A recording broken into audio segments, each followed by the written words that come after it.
कहानी का शीर्षक एक चप्पल की कीमत। गांव के एक छोटे से कोने में बसी थी मीनू की दुनिया। 8 साल की मासूम बच्ची, बिखरे बाल, गंदे कपड़े और नंगे पैर।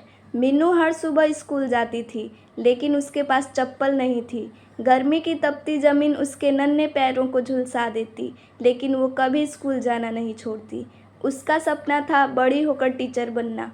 वो अपनी पुरानी कॉपी में बड़े बड़े अक्षरों में लिखती, मैं बनूंगी मास्टरनी। गांव के स्कूल में पढ़ाई तो ठीक ठाक होती थी, लेकिन मीनू के जैसे कई बच्चे थे जो गरीब की चादर में लिपटे अपने सपनों को सीने में दबाए स्कूल जाते थे।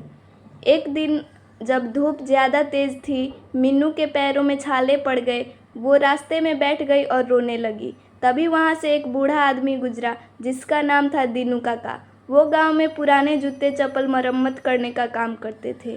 काका ने मीनू को रोते देखा। पास आकर बोले, क्या हुआ बिटिया, क्यों रो रही हो? मीनू ने अपने छाले दिखाए और धीरे से कहा, मेरे पास चप्पल नहीं है काका। दीनू काका की आंखें नम हो गईं। उन्होंने तुरंत अपनी झोली से एक पुरानी लेकिन ठीक ठाक चप्पल निकाली और मीनू को पहनाई। वो बोली, ये तो बहुत बड़ी है, गिर जाएगी मेरे पैरों से।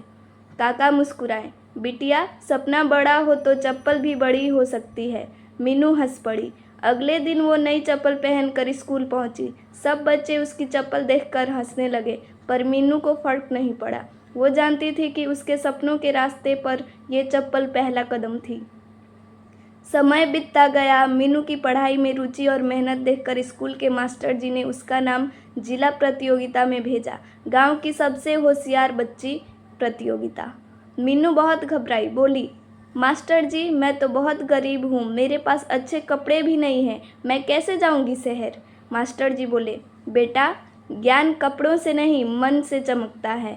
हम सब मिलकर तुम्हारी मदद करेंगे।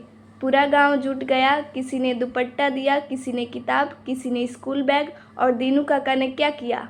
उन्होंने अपनी सबसे नई चमचमाती चप्पल मीनू को दी, जो उन्होंने खुद अपने हाथों से बनाई थी। प्रतियोगिता के दिन मीनू पहली बार गांव से बाहर शहर पहुंची। मंच पर जब उसने अपनी बात रखी, शिक्षा सबका अधिकार है, तो पूरा हॉल तालियों से गूंज उठा। मीनू को पहला पुरस्कार मिला, एक ट्रॉफी, कुछ किताबें और एक स्कॉलरशिप। जब वो गांव लौटी तो सबने उसे कंधों पर उठा लिया। सालों बीत गए। मीनू अब बड़ी हो गई थी। उसने बीएड किया और टीचर बन गई। वो अपने गांव लौटी, उसी स्कूल में जहां कभी वो नंगे पैर जाती थी, अब वो बच्चों को पढ़ाती थी, उनमें सपने बोती थी।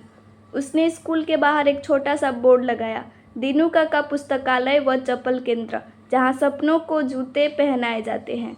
हर साल मीनू बच्चों को मुफ्त चप्पल बांटती थी, ताकि कोई बच्चा उसकी तरह छाला न सहे। एक दिन एक छोटी बच्ची आई, नंगे पैर, उलझे बाल, आंखों में सपने। मीनू ने उसे देखा और मुस्कुराई। बच्ची बोली, दीदी मेरे पास चप्पल नहीं है। मीनू ने मुस्कुराते हुआ कहा, कोई बात नहीं, सपना बड़ा हो तो चप्पल मिल ही जाती है। शिक्षा। इस कहानी से हमें ये सीख मिलती है कि हालात चाहे जैसे भी हों, अगर इरादा मजबूत हो और कोई मदद करने वाला हाथ मिल जाए तो सपनों को ज़मीन पर चलना आता है।